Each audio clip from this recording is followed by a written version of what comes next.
I'm Tony Sklar with bnetTV. We are here in Berlin at the Small Cell Global Congress, and I am speaking with EE's Mr. Paul Ceely. How are you today, sir?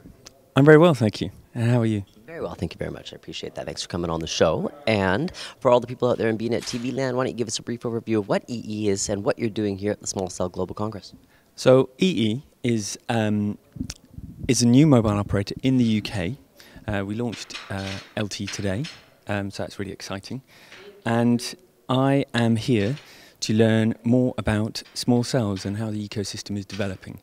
As we see, it's a technology that we will need in the future. So we're looking to influence it and understand what everyone else is doing. So, Paul, you're also speaking tomorrow, and why don't you give me a brief overview of what you're going to be talking about? Yeah, so I'm speaking tomorrow morning on what the requirements are for coordinating between macro and small cells within the mobile network. So really we're outlining what, as a mobile operator, we want from small cells and how it works with the macro network, because we see it, we're looking at it today as more of a capacity solution, and that's and therefore it needs to work with that. So.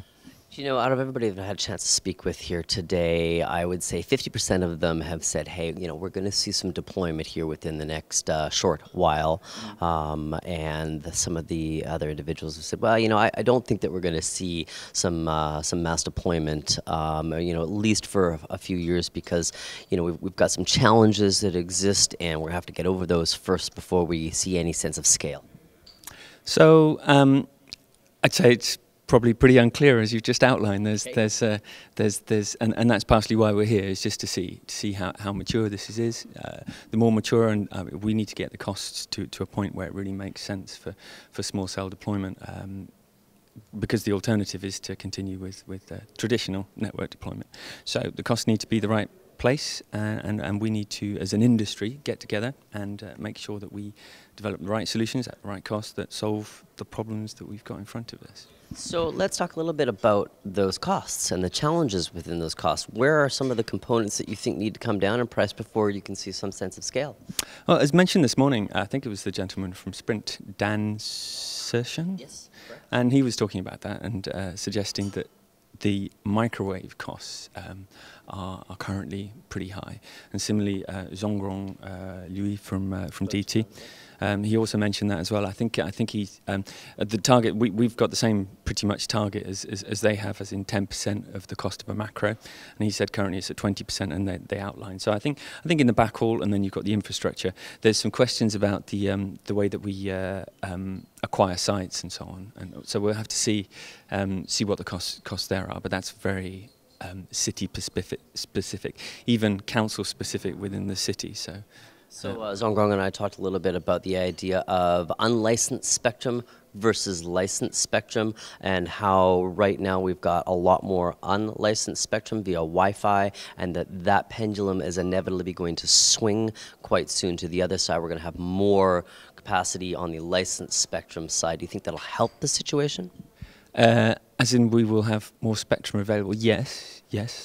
Spectrums. I think Ofcom was suggesting that we're going to have, I don't know how much, but it was hundreds of megahertz of additional spectrum over the next 20 years or whatever. So what that means is there will be more spectrum available, but really it's what does the device support that is driving the capacity. So today it's mainly 3G devices that support 3G spectrum. So, and in the future it'll be LTE spectrum. But which spectrum bands will they support? They'll all support Wi-Fi, but that's key in terms of how we develop the network. Do you think that the governmental initiatives, specifically here in the EU, that's a driving force behind getting faster throughput into all hands of all citizens across the EU, is going to be another driving force into helping the ecosystem expand, or deploying small cells into rural areas at a faster pace?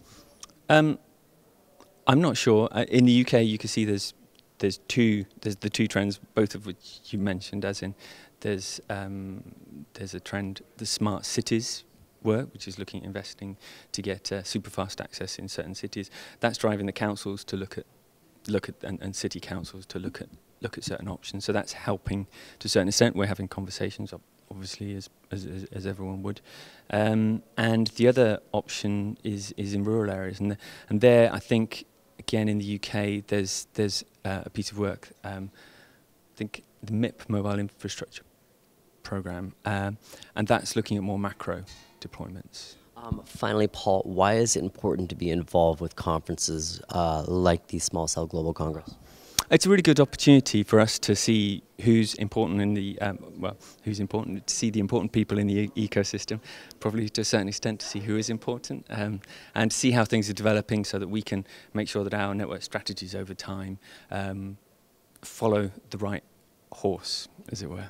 Fair enough. Thank you, Paul. Thanks very much for taking the time and opportunity to speak with us. I hope we get a chance for an update again in the future. Okay, no problem, and good to speak with you. Thank you. I've been speaking with Mr. Paul Ceely from EE here at the Small Cell Global Congress in Berlin. I'm Tony Sklar with bnetTV.